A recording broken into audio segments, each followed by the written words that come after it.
3 ವರ್ಷಗಳ ಪಟ್ಟದಾಟದ ಕದನಕ್ಕೆ ತೆರೆ ಬಿದ್ದಿದೆ. ಅಪ್ಪಟ ಹಳ್ಳಿ ಸೊಗಡಿನ ನೇರ ನಿಷ್ಠುರ ವ್ಯಕ್ತಿತ್ವದ ನಾಯಕ ಸಿದ್ದರಾಮಯ್ಯ ಸಿಎಂ ಸ್ಥಾನಕ್ಕೆ ರಾಜೀನಾಮೆ ಸಲ್ಲಿಸಿದ್ದಾರೆ. ದೇವರಾಜು ಅರಸು ದೀರ್ಘಾವಧಿ ಆಡಳಿತ ದಾಖಲೆ ಹಿಂದಿಕ್ಕಿದ ಮಾಸ್ ಲೀಡರ್ ಸಿದ್ದರಾಮಯ್ಯ ಅಧಿಕಾರ ಬಿಟ್ಟು ಕೆಳಗಿಳಿದಿದ್ದಾರೆ. ಕರ್ನಾಟಕದ ಇತಿಹಾಸದಲ್ಲಿ 17 ಬಾರಿ ಬಜೆಟ್ ಮಂಡಿಸಿ ಇತಿಹಾಸ ಸೃಷ್ಟಿಸಿದ ಸಿದ್ದರಾಮಯ್ಯನವರ ರಾಜಕೀಯ ಯುಗಾಂತ್ಯವಾಗಿದೆ.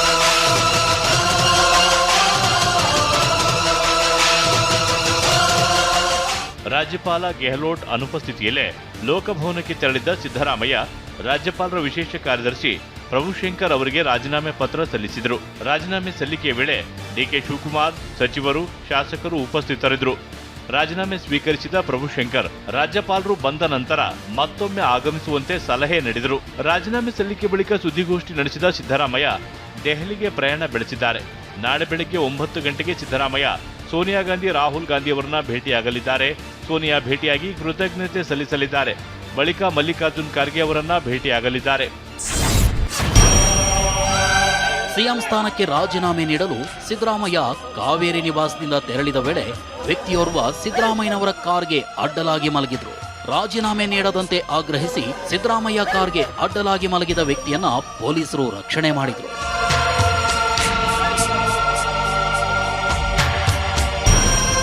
ಇನ್ನು ಸಿದ್ದರಾಮಯ್ಯ ರಾಜೀನಾಮೆ ಘೋಷಿಸ್ತಾ ಇದ್ದಂತೆ ಬೆಂಬಲಿಗರು ಸಿದ್ದರಾಮಯ್ಯರನ್ನ ಸುತ್ತುವರೆದು ಕಣ್ಣೀರು ಹಾಕಿದ್ರು. ಬೆಂಬಲಿಗರ ಕಣ್ಣೀರು ಕಂಡು ಸಿದ್ದರಾಮಯ್ಯ ಭಾವುಕರಾದರು.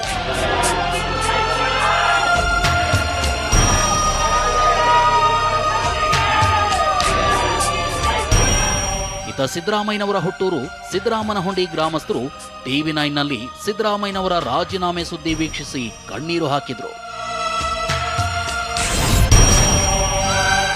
ಸಿದ್ದರಾಮಯ್ಯ ರಾಜೀನಾಮೆಗೆ ಮುಂದಾಗ್ತಿದ್ದಂತೆ ಕಾವೇರಿ ನಿವಾಸದ ಬಳಿ ರಾಜ್ಯದ ಮೂಲೆ ಮೂಲೆಗಳಿಂದ ಅಭಿಮಾನಿಗಳು ಜಮಾಯಿಸಿದ್ರು. ನಾವು ಸಿದ್ದರಾಮಯ್ಯರನ್ನ ನೋಡಿಯೇ ಮತ ಹಾಕಿದ್ದು, ಅವರಿಲ್ಲ ಅಂದ್ರೆ 20 ಸ್ಥಾನನೂ ಬರಲ್ಲ, ರಾಜೀನಾಮೆ ನೀಡಲೇಬಾರದು ಅಂತ ಆಕ್ರೋಶ ವ್ಯಕ್ತಪಡಿಸಿದ್ರು. ಯಾಕೆ ಈ ತರ ನಿರ್ಧಾರ ತಗೋತಾರೆ? ತಗೊಳ್ಳಬಾರದು, ಇವರಿಂದಲೇ ಬಂದಿರೋದು, ಯಾವುದೇ ಕಾರಣಕ್ಕೂ ಕೊಡಬಾರದು ಸಿದ್ದರಾಮಯ್ಯನವರು. ಇದೇನಿದೆ ಸರ್ ಇಲ್ಲಿ ಏನಿದೆ ಸರ್? ನುಡಿದಂತೆ ನಡೆದ ಸರ್ಕಾರ, ನುಡಿದಂತೆ ಉತ್ತಮ ಸಾಹೇಬ್ರು ಹೋಗವ್ರೆ. ನಾವು ಕೇಳ್ತಾ ಇರೋದು ಕೇಂದ್ರ ಸರ್ಕಾರಕ್ಕೆ ಧಿಕ್ಕಾರ ಕೊಡ್ತೀವಿ ಸರ್. ಕೇಂದ್ರ ಸರ್ಕಾರ ಧಿಕ್ಕಾರ. ನಮ್ಮ ಸಾಹೇಬರಿಗೆ 2 ತಿಂಗಳ ಟೈಮ್ ಕೊಟ್ಬಿಟ್ಟು ಆಮೇಲೆ ರಾಜೀನಾಮೆ ಕೊಡಿದ್ರೆ ನಾವು ಎಲ್ಲರೂ ಒಮ್ಮತ ಮಾಡ್ತಿದ್ದೋ. ಇವತ್ತು ನಾವು ವರ್ಣ ಕ್ಷೇತ್ರದವರೆಲ್ಲ ನಾವು ತುಂಬಾ ಕಂಗಾಲಾಗಿದ್ದೀವಿ. ರಾಜೀನಾಮೆ ಸಲ್ಲಿಸಲು ತೆರಳೋ ಮುನ್ನ ಸಿದ್ದರಾಮಯ್ಯ ಸಚಿವರ ಜೊತೆಗೆ ಬ್ರೇಕ್ಫಾಸ್ಟ್ ಮೀಟಿಂಗ್ ಆಯೋಜಿಸಿದ್ರು. ಉಪಹಾರ ಔತಣಕೂಟಕ್ಕೆ ಬಂದ ಡಿಕೆ ಶಿವಕುಮಾರ್ ಸಿದ್ದರಾಮಯ್ಯನವರ ಕಾಲಿಗೆ ನಮಸ್ಕರಿಸಿ ಆಶೀರ್ವಾದ ಪಡೆದುಕೊಂಡ್ರು. ಕಾಲಿಗೆ ನಮಸ್ಕರಿಸಿದ ಡಿಕೆ ಶಿವಕುಮಾರ್ಗೆ ಸಿದ್ದರಾಮಯ್ಯ ಅಭಿನಂದನೆ ಸಲ್ಲಿಸಿದ್ರು. ಈ ಮೂಲಕ ಇಬ್ಬರೂ ನಾಯಕರು ಒಗ್ಗಟ್ಟು ಪ್ರದರ್ಶಿಸಿದ್ರು. ಇನ್ನು ಬ್ರೇಕ್ಫಾಸ್ಟ್ ಮೀಟಿಂಗ್ನಲ್ಲೇ ಸಿದ್ದರಾಮಯ್ಯ ರಾಜೀನಾಮೆ ನೀಡೋದಾಗಿ ಘೋಷಿಸಿದ್ದಾರೆ. ಅಲ್ಲದೆ ಡಿಕೆ ಮುಂದಿನ ಸಿಎಂ ಅಂತ ಹೈಕಮಾಂಡ್ ಹೇಳಿದೆ ಅಂತ ಸಚಿವರಿಗೆ ಮಾಹಿತಿ ನೀಡಿದ್ದಾರೆ. ರಾಜೀನಾಮೆ ಘೋಷಿಸಿದ ವೇಳೆ ಸಿದ್ದರಾಮಯ್ಯ ಕಣ್ಣೀರು ಹಾಕಿದ್ದಾರೆ. ಸಿದ್ದರಾಮಯ್ಯನವರ ಮಾತಿನ ವೇಳೆ ಕೆಲ ಸಚಿವರು ಕೂಡ ಕಣ್ಣೀರು ಹಾಕಿದ್ದಾರೆ ಎನ್ನಲಾಗಿದೆ. ಬ್ರೇಕ್ಫಾಸ್ಟ್ ಮೀಟಿಂಗ್ ಬಳಿಕ ಸಿದ್ದರಾಮಯ್ಯ ಹಾಗೂ ಡಿಕೆ ಶಿವಕುಮಾರ್ ಅರ್ಧ ಗಂಟೆಗೂ ಹೆಚ್ಚು ಕಾಲ ಪ್ರತ್ಯೇಕ ಸಭೆ ನಡೆಸಿದ್ರು. ಇನ್ನು ಸಿದ್ದು ಡಿಕೆಶಿ ಜೋಡಿಯ ಫೋಟೋಗಳನ್ನು ಪೋಸ್ಟ್ ಮಾಡಿರುವ ಎಐಸಿಸಿ ಪ್ರಧಾನ ಕಾರ್ಯದರ್ಶಿ ಕೆಸಿ ವೇಣುಗೋಪಾಲ್ ಸ್ವಾರ್ಥಕ್ಕಿಂತ ಪಕ್ಷ ಮಿಗಿಲು, ಅಧಿಕಾರಕ್ಕಿಂತ ಜನರೇ ಮೊದಲು, ಯಾಕಂದ್ರೆ ಕಾಂಗ್ರೆಸ್ಗೆ ಪಕ್ಷವೇ ನಮ್ಮ ಕುಟುಂಬ, ಜನಸೇವೆಯೇ ನಮ್ಮ ಪರಮೋಚ್ಚ ಧ್ಯೇಯ ಅಂತ ಪೋಸ್ಟ್ ಮಾಡಿದ್ದಾರೆ. ಬ್ರೇಕ್ಫಾಸ್ಟ್ ಸಭೆಯಲ್ಲಿ ಸಿದ್ದರಾಮಯ್ಯ ಆಪ್ತ ಸಚಿವರಿಗೆ ಹಲವು ಸಲಹೆಗಳನ್ನು ನೀಡಿದ್ದಾರೆ. ಬಿಜೆಪಿಯಿಂದ ಅಲರ್ಟ್ ಆಗಿರಿ ಅಂತ ಸಚಿವರಿಗೆ ಸಲಹೆ ನೀಡಿದ ಸಿದ್ದರಾಮಯ್ಯ, ನಾನು ಮಾಡಿರೋ ಕೆಲಸಗಳಿಂದ ನನಗೆ ಸಮಾಧಾನ ಇದೆ, ಮುಂದೇನೂ ಒಳ್ಳೆ ಕೆಲಸಗಳನ್ನ ಮಾಡ್ಕೊಂಡು ಹೋಗಿ, ಜನರಿಗೆ ಒಳ್ಳೆ ಯೋಜನೆಗಳನ್ನ ನೀಡಿ ಅಂದಿದ್ದಾರೆ. ಸಚಿವರಿಗೆ ಸರ್ಕಾರ ನಡೆಸೋ ರೀತಿ ಮತ್ತು ಆರ್ಥಿಕ ಸ್ಥಿತಿಗತಿ ಬಗ್ಗೆ ಸಿದ್ದರಾಮಯ್ಯ ಮಾಹಿತಿ ನೀಡಿದ್ದಾರೆ. ಗ್ಯಾರಂಟಿ ಅನುಷ್ಠಾನಗೊಳಿಸಲು ಆದ ಅಡೆತಡೆಗಳ ಬಗ್ಗೆ ವಿವರಿಸಿದ್ದಾರೆ. ಸರ್ಕಾರದಲ್ಲಿ ಸಾಲ ಮಾಡಿದ್ರು ಅದರ ಕಷ್ಟ ನನಗೊಬ್ಬನಿಗೆ ಗೊತ್ತು, ಎಲ್ಲಾ ಕಷ್ಟದ ನಡುವೆನೂ ಗ್ಯಾರಂಟಿ ಜಾರಿ ಮಾಡಿದ್ದೀನಿ ಅಂತ ಯೋಜನೆಗಳ ಜಾರಿ ಬಗ್ಗೆ ವಿವರವಾಗಿ ಹೇಳಿದ್ದಾರೆ. ಲೋಕಭವನಕ್ಕೆ ತೆರಳಿ ರಾಜೀನಾಮೆ ಸಲ್ಲಿಸಿದ ಬಳಿಕ ಗೃಹ ಕಚೇರಿ ಕೃಷ್ಣಾದಲ್ಲಿ ಸುದ್ದಿಗೋಷ್ಠಿ ನಡೆಸಿದ ಸಿದ್ದರಾಮಯ್ಯ, ಹೈಕಮಾಂಡ್ ಸೂಚಿಸಿದಾಗ ರಾಜೀನಾಮೆ ಕೊಡ್ತೀನಿ ಎಂದಿದ್ದೆ. ಮೊನ್ನೆ ಹೈಕಮಾಂಡ್ನವರು ರಾಜೀನಾಮೆ ಕೊಡಿ ಎಂದಿದ್ದಾರೆ. ಅದರಂತೆ ಸಿಎಂ ಸ್ಥಾನಕ್ಕೆ ರಾಜೀನಾಮೆ ಸಲ್ಲಿಸಿದ್ದೇನೆ ಎಂದರು. ಹೈಕಮಾಂಡ್ನವರು ಯಾವಾಗ ಸೂಚಿಸ್ತಾರೆ ಆವಾಗ ರಾಜೀನಾಮೆಯನ್ನು ಕೊಡ್ತೇನೆ ಅಂತ ಹೇಳಿದ್ದೆ. ಅದರ ಪ್ರಕಾರ ಮೊನ್ನೆ ಹೈಕಮಾಂಡ್ನವರು ರಾಜೀನಾಮೆ ಕೊಡಿ ಅಂತ ಹೇಳಿದ ಮೇಲೆ ನಾನು ನಾಳಿದ್ದು ರಾಜೀನಾಮೆ ಕೊಡ್ತೇನೆ ಅಂತ ಹೇಳಿದೆ. ಅಂದರೆ ಒಂದು ಹಾಗಾಗಿ ಇವತ್ತು ರಾಜೀನಾಮೆಯನ್ನು ಸಲ್ಲಿಸ್ತಾ ಇದ್ದೇನೆ. ಇನ್ನು ಮುಂದಿನ ಸಿಎಂ ಯಾರು ಎಂಬ ಪ್ರಶ್ನೆಗೆ ಶಾಸಕಾಂಗ ಪಕ್ಷ ಮತ್ತು ಹೈಕಮಾಂಡ್ ಹೇಳಿದವರೇ ಮುಂದಿನ ಸಿಎಂ ಎಂದಿದ್ದಾರೆ. ಇನ್ನು ಹೈಕಮಾಂಡ್ನವರು ರಾಜ್ಯಸಭೆ ಆಫರ್ ಮಾಡಿದ್ರು. ನಾನು ಬಹಳ ವಿನಮ್ರವಾಗಿ ಆಗಲ್ಲ ಅಂತ ಹೇಳಿದೆ ಎಂದು ಸಿಎಂ ಸಿದ್ದರಾಮಯ್ಯ ಹೇಳಿದ್ರು. ಜನರು ನನ್ನನ್ನ 5 ವರ್ಷಕ್ಕೆ ಆಯ್ಕೆ ಮಾಡಿದ್ದಾರೆ. ಇನ್ನೂ 2 ವರ್ಷ ಕ್ಷೇತ್ರದ ಜನರ ಪರವಾಗಿ ಕೆಲಸ ಮಾಡ್ತೇನೆ ಎಂದರು. ಡಾಕ್ಟರ್ ರಾಜ್ಕುಮಾರ್ ಅಭಿಮಾನಿಗಳನ್ನ ದೇವರು ಅಂತ ಕರಿತಾ ಇದ್ರು. ನಾನು ರಾಜಕಾರಣಿ, ಸಂವಿಧಾನವೇ ನನ್ನ ಧರ್ಮ, ಮತದಾರರೇ ನಮ್ಮ ಅಭಿಮಾನಿ ದೇವರುಗಳು ಅಂತ ಸಿದ್ದರಾಮಯ್ಯ ಹೇಳಿದ್ರು. ಇದೇ ವೇಳೆ 2 ಬಾರಿ ಸಿಎಂ, 2 ಬಾರಿ ವಿಪಕ್ಷ ನಾಯಕನಾಗುವ ಅವಕಾಶವನ್ನ ನೀಡಿದ್ದಕ್ಕೆ ಸೋನಿಯಾ ಗಾಂಧಿ, ರಾಹುಲ್ ಗಾಂಧಿ ಹಾಗೂ ಮಲ್ಲಿಕಾರ್ಜುನ ಖರ್ಗೆ ಅವರಿಗೆ ಸಿದ್ದರಾಮಯ್ಯ ಧನ್ಯವಾದ ಹೇಳಿದ್ರು. ಕರ್ನಾಟಕದ ಮೇರು ನಟ ರಾಜ್ಕುಮಾರ್ ಅವರು ಅಭಿಮಾನಿ ದೇವರು ಅಂತ ಕರಿತಾ ಇದ್ರು. ನಾನು ರಾಜಕಾರಣಿ, ನಾನು ಸಂವಿಧಾನನೇ ನಮ್ಮ ಧರ್ಮ ಅಂತ ತಿಳ್ಕೊಂಡಿರ್ತಕ್ಕಂಥವನು, ಮತದಾರರೇ ನಮ್ಮ ಅಭಿಮಾನಿ ದೇವರು, ಕನ್ನಡ ನಾಡಿನ ಕರ್ನಾಟಕದ 7 ಕೋಟಿ ಜನಸಂಖ್ಯೆ ಸೇವೆ ಮಾಡ್ತಕ್ಕಂಥ ಅವಕಾಶ ನನಗೆ ಸಿಕ್ಕಿತ್ತು. 2 ಬಾರಿ ಮುಖ್ಯಮಂತ್ರಿ ಆಗ್ತಕ್ಕಂಥ ಅವಕಾಶ ಸಿಕ್ಕಿತ್ತು. 2 ಬಾರಿ ವಿರೋಧ ಪಕ್ಷದ ನಾಯಕನಾಗ್ತಕ್ಕಂಥ ಅವಕಾಶ ಸಿಕ್ಕಿತ್ತು. ಈ ಅವಕಾಶವನ್ನು ಒದಗಿಸ್ಕೊಟ್ಟಂತ ಸೋನಿಯಾ ಗಾಂಧಿ ಅವರಿಗೆ, ರಾಹುಲ್ ಗಾಂಧಿ ಅವರಿಗೆ, ನಮ್ಮ ಅಧ್ಯಕ್ಷರಾದಂಥ ಮಲ್ಲಿಕಾರ್ಜುನ ಖರ್ಗೆ ಅವರಿಗೆ ಈ ಸಂದರ್ಭದಲ್ಲಿ ಅಪಾರವಾದಂಥ ಧನ್ಯವಾದಗಳನ್ನು ಅವರಿಗೆ ತಿಳಿಸ್ತಕ್ಕಂಥ ಕೆಲಸ ಮಾಡ್ತಾರೆ. ನಾನು ಹಳ್ಳಿಯಿಂದ ಬಂದವನು. ನಾನು ಶಾಸಕ, ಸಿಎಂ ಆಗ್ತೇನೆ ಅಂತ ಅಂದುಕೊಂಡಿರಲಿಲ್ಲ. ನಾನು ರಾಜಕೀಯಕ್ಕೆ ಬಂದಿದ್ದು ಆಕಸ್ಮಿಕ ಎಂದಿರುವ ಸಿದ್ದರಾಮಯ್ಯ, ಕೊನೆ ಉಸಿರು ಇರುವವರೆಗೂ ಕೋಮುವಾದಿ ಶಕ್ತಿ ವಿರುದ್ಧ ಹೋರಾಟವನ್ನ ಮುಂದುವರಿಸುತ್ತೇನೆ ಎಂದಿದ್ದಾರೆ. ನಾನು ರಾಜಕಾರಣದಲ್ಲಿ ಕೊನೆ ಉಸಿರಿರೋವರೆಗೂ ಕೂಡ ಕೋಮುವಾದಿ ಶಕ್ತಿಗಳ ವಿರುದ್ಧ ಹೋರಾಟ ಮಾಡ್ತೇನೆ. ಯಾಕೆಂದರೆ ಸಂವಿಧಾನ ಇವೆಲ್ಲಕ್ಕೂ ಕೂಡ ವಿರುದ್ಧವಾಗಿದೆ. ನಾನು ಸಂವಿಧಾನದಲ್ಲಿ ನಂಬಿಕೆ ಇಟ್ಕೊಂಡಿರ್ತಕ್ಕಂಥವನು. ಒಂದು ವೇಳೆ ಸಂವಿಧಾನ ಇಲ್ಲದೆ ಹೋಗಿದ್ರೆ ನಾನು ವಿದ್ಯಾವಂತನೂ ಆಗ್ತಿರ್ಲಿಲ್ಲ, ಶಾಸಕನೂ ಆಗ್ತಿರ್ಲಿಲ್ಲ, ಮಂತ್ರಿನೂ ಆಗ್ತಿರ್ಲಿಲ್ಲ, ಮುಖ್ಯಮಂತ್ರಿನೂ ಆಗ್ತಿರ್ಲಿಲ್ಲ, ಡೆಪ್ಟಿ ಚೀಫ್ ಮಿನಿಸ್ಟರ್ ಆಗ್ತಿರ್ಲಿಲ್ಲ. ಸಂವಿಧಾನದಿಂದಲೇ ಆಗಿರೋದು. ಸಿದ್ದರಾಮಯ್ಯ ಸಿಎಂ ಸ್ಥಾನಕ್ಕೆ ರಾಜೀನಾಮೆ ನೀಡಿದ ಬಳಿಕ ಸಿಎಂ ಸುದ್ದಿಗೋಷ್ಠಿ ಮುಗಿಸಿ ತಮ್ಮ ನಿವಾಸಕ್ಕೆ ವಾಪಸ್ಸಾದ ಡಿಕೆ ಶಿವಕುಮಾರ್ ಜ್ಯೋತಿಷಿ ದ್ವಾರಕನಾಥ್ ಅವರ ಬಳಿ ಮಾತುಕತೆ ನಡೆಸಿದ್ದಾರೆ. ಪ್ರಮಾಣ ವಚನಕ್ಕೆ 3 ವಿವಿಧ ದಿನಗಳನ್ನು ನೀಡುವಂತೆ ಮನವಿ ಮಾಡಿದ್ದಾರೆ ಎನ್ನಲಾಗಿದೆ. ಇನ್ನು ಸಿಎಂ ಸ್ಥಾನಕ್ಕೆ ರಾಜೀನಾಮೆ ನೀಡಿದ ಸಿದ್ದರಾಮಯ್ಯ ದೆಹಲಿ ಪ್ರಯಾಣ ಬೆಳೆಸಿದ ಬೆನ್ನಲ್ಲೇ ಡಿಕೆ ಶಿವಕುಮಾರ್ ಸಹ ದೆಹಲಿಗೆ ತೆರಳಿದ್ದಾರೆ. ಸರ್ಕಾರಿ ಕಾರ್ನಲ್ಲಿ ಕೆಂಪೇಗೌಡ ವಿಮಾನ ನಿಲ್ದಾಣಕ್ಕೆ ತೆರಳುವ ವೇಳೆ ಬೆಂಬಲಿಗರು ಡಿಕೆ ಅಂತ ಘೋಷಣೆ ಕೂಗಿದ್ದಾರೆ. ಡಿಸಿಎಂ ಡಿಕೆ ವಿಕ್ಟರಿ ಸಿಂಬಲ್ ತೋರಿಸಿದ್ದಾರೆ.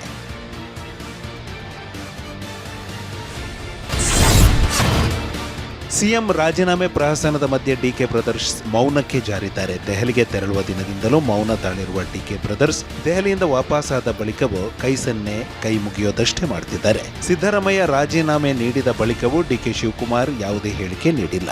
ಇತ್ತ ಡಿಸಿಎಂ ಸಹೋದರ ಡಿಕೆ ಸುರೇಶ್ ಕೂಡ ಸಂಪೂರ್ಣ ಮೌನಕ್ಕೆ ಜಾರಿದ್ದಾರೆ. ತಮ್ಮ ಸಹೋದರ ಸಿಎಂ ಆಗುವ ಬಗ್ಗೆ ಮಾಧ್ಯಮಗಳು ಕೇಳಿದ ಪ್ರಶ್ನೆಗೆ ಯಾವುದೇ ಪ್ರತಿಕ್ರಿಯೆ ನೀಡಿಲ್ಲ. ಕೇವಲ ನಗು ಮುಖದಿಂದಲೇ ತಮ್ಮ ನಿವಾಸದೊಳಗೆ ಹೋಗಿದ್ದಾರೆ. ಮತ್ತೊಂದೆಡೆ ಕುಣಿಗಲ್ ಶಾಸಕ ರಂಗನಾಥ್ ಕೂಡ ಇದೇ ಹಾದಿ ಹಿಡಿದಿದ್ದಾರೆ.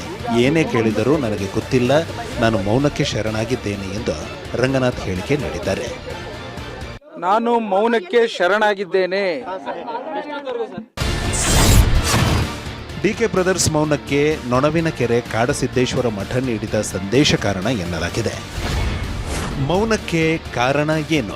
ಸದ್ಯದಲ್ಲೇ ಡಿಕೆ ಶಿವಕುಮಾರ್ಗೆ ಸಡೆಸಾತಿ ಶನಿದೆಸೆ ಆರಂಭವಾಗಲಿದ್ದು ಕೈಗೆ ಬಂದ ತುತ್ತು ಬಾಯಿಗೆ ಬರದೆ ಹೋಗುವ ಸಾಧ್ಯತೆ ಇದೆ ಎಂದು ಶ್ರೀಗಳು ಎಚ್ಚರಿಸಿದ್ದಾರೆ ಎನ್ನಲಾಗಿದೆ. ಹೀಗಾಗಿ ಮುಖ್ಯಮಂತ್ರಿಯಾಗಿ ಪ್ರಮಾಣ ವಚನ ಸ್ವೀಕರಿಸುವವರೆಗೂ ಯಾವುದೇ ಬಹಿರಂಗ ಹೇಳಿಕೆ ನೀಡಬೇಡಿ, ಮಾತು ಆಡಿದರೆ ಮುತ್ತು ಒಡೆದು ಹೋಗಲಿದೆ ಎಂದು ಅಜ್ಜಯ್ಯ ಕಟ್ಟುನಿಟ್ಟಿನ ಸಂದೇಶ ರವಾನಿಸಿದ್ದಾರೆ ಎನ್ನಲಾಗಿದೆ. ಶ್ರೀಗಳ ಈ ಎಚ್ಚರಿಕೆಯ ಬೆನ್ನಲ್ಲೇ ತಮ್ಮ ಬೆಂಬಲಿಗರು ಹಾಗೂ ಶಾಸಕರಿಗೂ ಯಾವುದೇ ರೀತಿಯ ಹೇಳಿಕೆ ನೀಡದಂತೆ ಡಿಕೆಶಿ ಕಟ್ಟುನಿಟ್ಟಿನ ತಾಕೀತು ಮಾಡಿದ್ದಾರೆ ಎನ್ನಲಾಗಿದೆ. ಸಿದ್ದರಾಮಯ್ಯ ರಾಜೀನಾಮೆ ಬೆನ್ನಲ್ಲೇ ಸದಾಶಿವನಗರದಲ್ಲಿರುವ ಡಿಸಿಎಂ ಡಿಕೆ ಶಿವಕುಮಾರ್ ಖಾಸಗಿ ನಿವಾಸ ಈಗ ಹೈ ವೋಲ್ಟೇಜ್ ರಾಜಕೀಯ ಕೇಂದ್ರವಾಗಿ ಬದಲಾಗಿದೆ. ಡಿಕೆ ಅತ್ಯಾಪ್ತರಾದ ಸಚಿವ ಮಂಕಾಳು ವೈದ್ಯ, ಇತ್ತೀಚೆಗಷ್ಟೇ ಡಿಕೆ ಜೊತೆ ದೆಹಲಿಗೂ ತೆರಳಿದ್ದ ಶಾಸಕ ಎನ್ಎ ಹ್ಯಾರಿಸ್, ಶಾಸಕರಾದ ಅಶೋಕ್ ಕುಮಾರ್ ರೈ, ಬೇಳೂರು ಗೋಪಾಲಕೃಷ್ಣ ಹಾಗೂ ಇನ್ನು ಕುಣಿಗಲ್ ಶಾಸಕ ಎಚ್ಡಿ ರಂಗನಾಥ್, ಹಿರಿಯ ಶಾಸಕ ಆರ್ವಿ ದೇಶಪಾಂಡೆಯವರು ಡಿಕೆ ಶಿವಕುಮಾರ್ ನಿವಾಸಕ್ಕೆ ಭೇಟಿ ನೀಡಿದ್ದಾರೆ.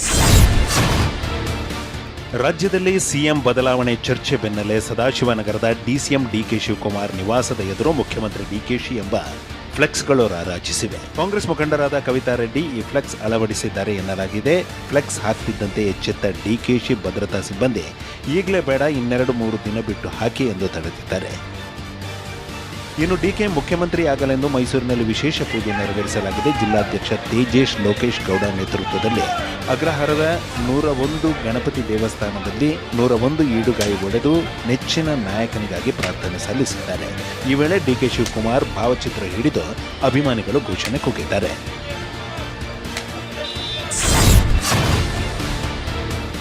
ಉಪಮುಖ್ಯಮಂತ್ರಿ ಡಿಕೆ ಶಿವಕುಮಾರ್ ಬಹುದಿನಗಳ ಆಸೆ ಈಡೇರಲಿದೆ ಅಂತ ತಿಪಟೂರು ತಾಲೂಕಿನ ನೊಣವಿನಕೆರೆ ಮಠದಲ್ಲಿ ಶಾಸಕ ಕೆ ಷಡಕ್ಷರಿ ಹೇಳಿದ್ದಾರೆ.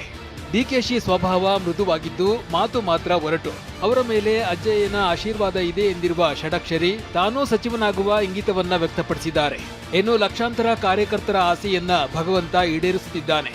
ಡಿಕೆ ಶಿವಕುಮಾರ್ ಸಿಎಂ ಸ್ಥಾನ ತುಂಬಬೇಕು ಎಂಬುದು ನಮ್ಮ ಅಭಿಲಾಷೆ ಅಂತ ರಾಮನಗರದಲ್ಲಿ ಶಾಸಕ ಇಕ್ಬಾಲ್ ಹೇಳಿದ್ದಾರೆ. ಆಸೆ ಇರ್ತದೆ. ಸೊ ನನ್ನ ಆಸೆ ಅಭಿಲಾಷೆ ನನ್ನೊಬ್ಬಂದೇ ಅಲ್ಲ, ಲಕ್ಷಾಂತರ ಕಾರ್ಯಕರ್ತರು, ಮುಖಂಡರುಗಳದ್ದು ಕಾರ್ಯಕರ್ತರು ಒಂದು ಅಭಿಲಾಷೆ ಇತ್ತು. ಭಗವಂತ ಅದನ್ನು ಈಡೇರಿಸ್ತಾ ಇದ್ದಾನೆ. ರಾಜ್ಯ ರಾಜಕಾರಣದಲ್ಲಿ ಭಾರಿ ಬೆಳವಣಿಗೆಗಳು ನಡೆಯುತ್ತಿದ್ದರೂ ಕಾಂಗ್ರೆಸ್ ಹೈಕಮಾಂಡ್ ಇನ್ನೂ ಶಾಸಕಾಂಗ ಪಕ್ಷದ ಸಭೆ ಕರೆಯುವ ಬಗ್ಗೆ ಯಾವುದೇ ಸ್ಪಷ್ಟನೆ ನೀಡಿಲ್ಲ. ಶಾಸಕಾಂಗ ಪಕ್ಷದ ಸಭೆ ಕರೆದರೆ ಕೆಲ ಶಾಸಕರು ಆಕ್ರೋಶ ವ್ಯಕ್ತಪಡಿಸುವ ಸಾಧ್ಯತೆ ಇರೋದರಿಂದ ಹೈಕಮಾಂಡ್ ಹಿಂಜರಿಯುತ್ತಿದೆ ಎನ್ನಲಾಗಿದೆ. ಸಭೆಯಲ್ಲಿ ಸಿದ್ದರಾಮಯ್ಯ ಅವರನ್ನೇ ಮುಖ್ಯಮಂತ್ರಿಯಾಗಿ ಮುಂದುವರಿಸಿ ಎಂದು ಶಾಸಕರು ಒತ್ತಡ ಹೇರುವ ಸಾಧ್ಯತೆ ಇದೆ. ಹೀಗಾಗಿ ಹೈಕಮಾಂಡ್ ಕಾದು ನೋಡುವ ತಂತ್ರವನ್ನು ಅನುಸರಿಸಿದೆ. ಸಿಎಲ್ಪಿ ಸಭೆ ಕರೆಯುವಂತೆ ಹೇಳಿದರೆ ಕರೆಯುತ್ತೇನೆ, ಸಿಎಲ್ಪಿ ಕಾರ್ಯದರ್ಶಿ ಅಲ್ಲಮ ಪ್ರಭು ಪಾಟೀಲ್ ಹೇಳಿದ್ದಾರೆ. ರಾಜ್ಯದಲ್ಲಿ ನಾಯಕತ್ವ ಬದಲಾವಣೆ ಆಗ್ತಾ ಇದ್ದಂತೆ ಈಗ ಕಲ್ಯಾಣ ಕರ್ನಾಟಕ ಭಾಗಕ್ಕೆ ಡಿಸಿಎಂ ಪಟ್ಟವನ್ನ ನೀಡಬೇಕು ಎಂಬ ಬೇಡಿಕೆ ಮುನ್ನೆಲೆಗೆ ಬಂದಿದೆ.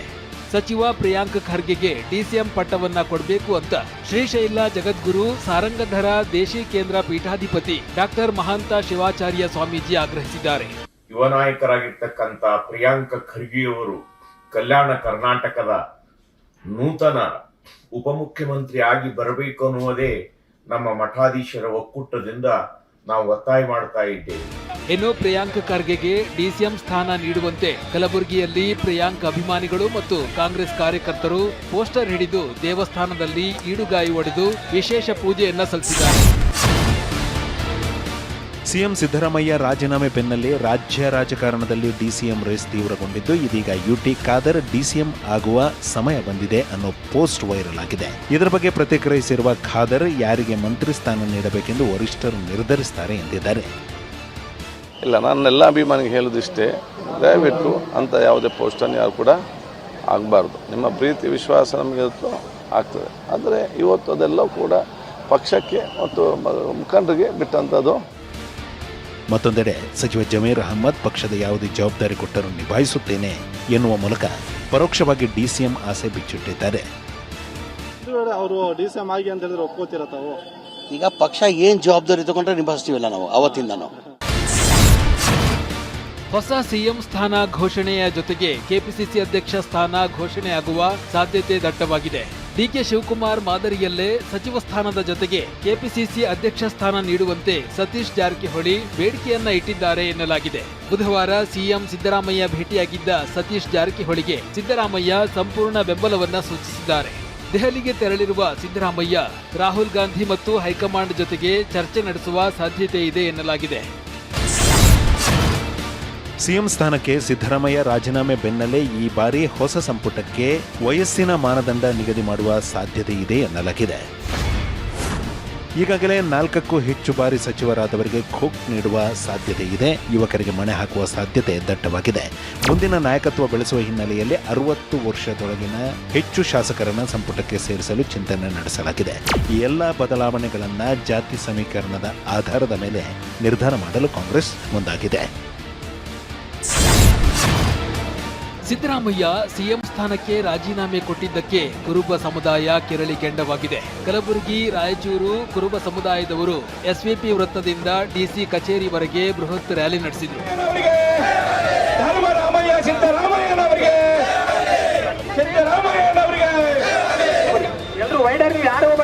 ಶಿವಮೊಗ್ಗದ ಶಿವಪ್ಪ ನಾಯಕ ವೃತ್ತದಲ್ಲಿ ಸಿದ್ದರಾಮಯ್ಯ ಅಭಿಮಾನಿಗಳು ಟೈರ್ಗೆ ಬೆಂಕಿ ಹಚ್ಚಿ ಆಕ್ರೋಶ ವ್ಯಕ್ತಪಡಿಸಿದರು.